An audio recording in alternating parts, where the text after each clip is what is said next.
What is going on, nerds, and welcome back. We are finally in June, and that means two things. One, time goes by way too damn fast. What happened? And two, Loki is on Disney Plus now. Alas, hump days are going to get even better. But what versions of Loki could we see in the show? Which versions of the God of Mischief are the darkest? Which are the weirdest? I'm Taylor McWatters, and here are the top 10 dark alternate versions of Loki.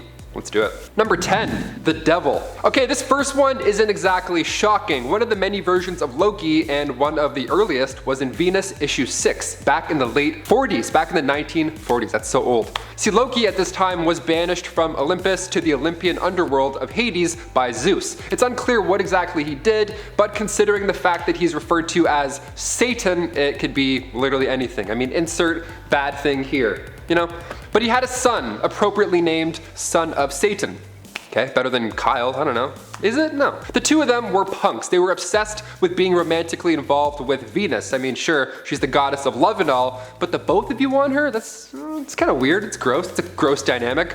What an awkward drive that must be. Loki's son disguised himself. He went to the offices of Beauty magazine where Venus worked, and then he's like, "Hi, I'm Mr. Saturn." Like, pick a new name, first of all, way too close. They're like, "Satan?" He's like, "No, it's Saturn." Damn, that was close. Now, his son was insane. He would cause these natural disasters on Earth, because, you know, love. So Venus finally agreed to be with him, and then when he stopped fighting, Venus hucked a fireball at him and made him orbit the planet for all of eternity. So devil or kid devil, whatever version you're getting, doesn't matter. Loki always wants the attention. Number 9, Kid Loki. One of the versions of Loki that were rumored to get in the Disney Plus original is Kid Loki. Jack Veal's name has been whispered through the winds, and honestly, I could see it. I mean, look at him. He looks very Tom Hiddleston-y. Now, in the comics, Kid Loki too was also a nuisance. Kid Loki came around in Thor issue 617. Now, after adult Loki sacrificed himself for Asgard, he was sent with the Dark Avengers from Norman Osborn, and he had a change of heart in regards to, well, Asgard's fate. He returned to Earth looking better than ever, just with a few memories from his previous life. A little young tot with a few memories. It's cool. Even when he's commanding the Dark Avengers and changes sides, he always has a backup plan. So that's what makes this character so compelling. This guy died 3 times in the MCU, and he's probably gonna die 4 times more. Maybe even 5 times. I don't know. I'm gonna bet 3 times. He's gonna die 3 times in the show.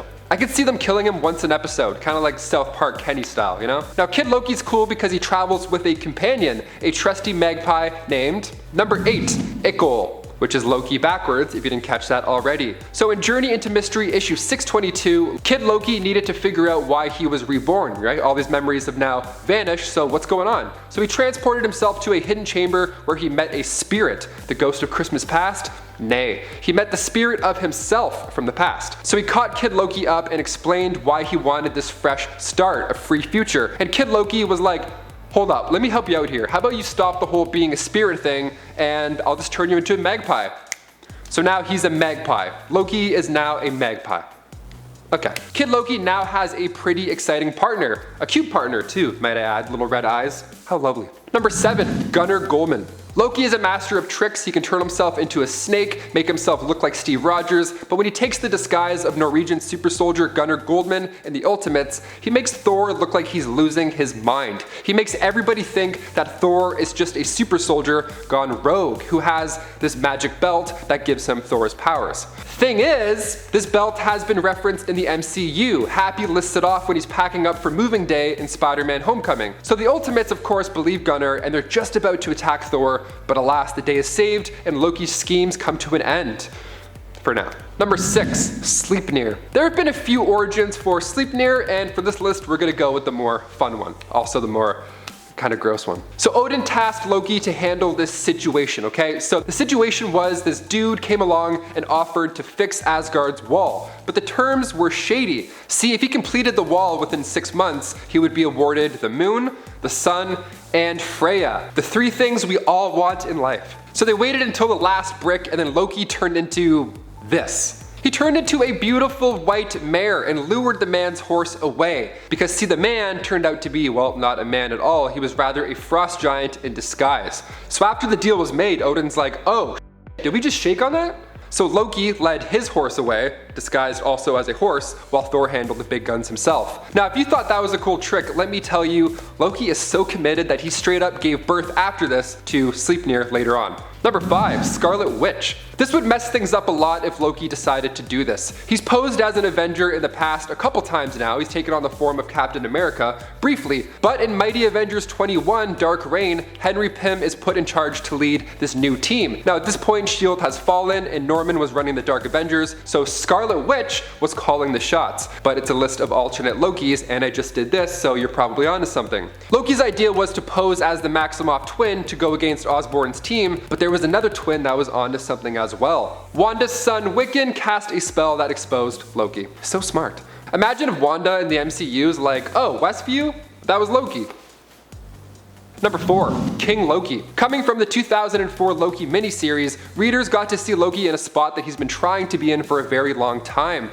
The throne. Now we saw him take the throne at the end of Thor the Dark World, then the next time we saw him in Ragnarok he was disguised as Odin, eating grapes, watching some theater, while the realm spun into chaos. Now in the story he does more than home aloning it. See, King Loki defeats Thor in the story, and he has Asgard in his grasp. Now if you're looking to see an entirely new take on the character, check out these 4 issues coming from the mind of Rob Roddy with pencils by Sad Ribic. Now I have no doubt we're going to see Loki's ruling in this show, so you might want to freshen up as well. Number 3, 616 Loki. Of course, one of the earliest versions of the character came to us from Stan Lee. It was introduced to readers in Journey into Mystery issue 85. Before Loki ends up getting up to anything crazy or godlike in the comics, he already was condemned by the gods, and his punishment was actually pretty brutal. He was stuck in a tree, not like up in a tree, like inside of a tree. He's to remain there until somebody sheds a tear for him. Now he's been in there ages, so at this point nobody really gives a damn. And then over time he begins to finally understand how to control the tree. Not like Harry Potter style, but you know, he can move a branch or two. So when Heimdall is passing by, he commands the tree to shed a leaf, and the timing was just so perfect. The leaf drifted right into his eye, boink, and then voila, we have now a shed a tear that was caused because of Loki, technically. And his first plan of attack was to seek revenge against the one responsible for his hashtag tree time, Thor. And number 2, Lady Loki. Okay, so Lady Loki is practically confirmed for the Loki show. In a Vanity Fair interview, Loki's head writer Michael Waldron hinted that some Loki love stories are in the first season. And I know they say opposites attract, but Loki and Lady Loki sounds too good to pass up. She came around in Marvel Comics originally during Avengers Disassembled, when Loki stole a body that was intended for Lady Sif. So perhaps, and I know this is a reach, perhaps they could explain her absence in the MCU by maybe introducing this Lady Loki and then using that story in some way, shape, or form. It could also set up some interesting timeline changes with Thor, Love, and Thunder. Or it could be just like 2014's Loki's Agent of Asgard, where Loki just disguises himself as a woman. But I feel like Sophia DiMartino will be her own version of the character. I'm honestly looking forward to anything we get. I'm looking forward to all these new characters and relationships that are coming with this show. All these alternate timeline stuff is fine, but Owen Wilson, Lady Loki, like yes.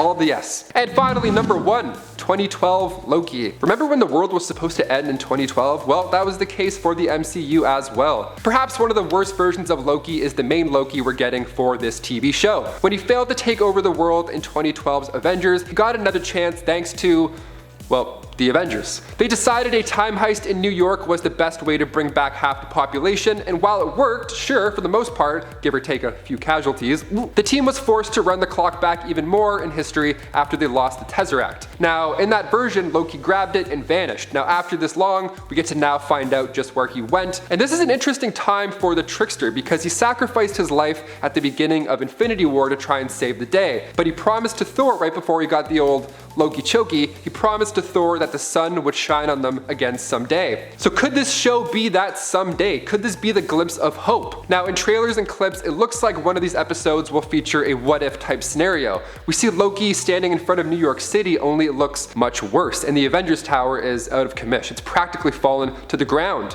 So I'm hoping we're gonna get to see an evil 2012 Loki again. This is gonna be really dark. Whatever happens in that episode doesn't look good at all. Whatever happened here and whatever timeline could point to Loki finally being the king of Asgard. Possibly. What do you guys think? Before we finish up, let us know in the comments your predictions for the show. Where do you think it will go? Where do you want it to go? Is Loki going to give birth to a horse? Let us know down below. I've been your host, Taylor McWatters. You've been you. Stay safe, and we'll see you next time.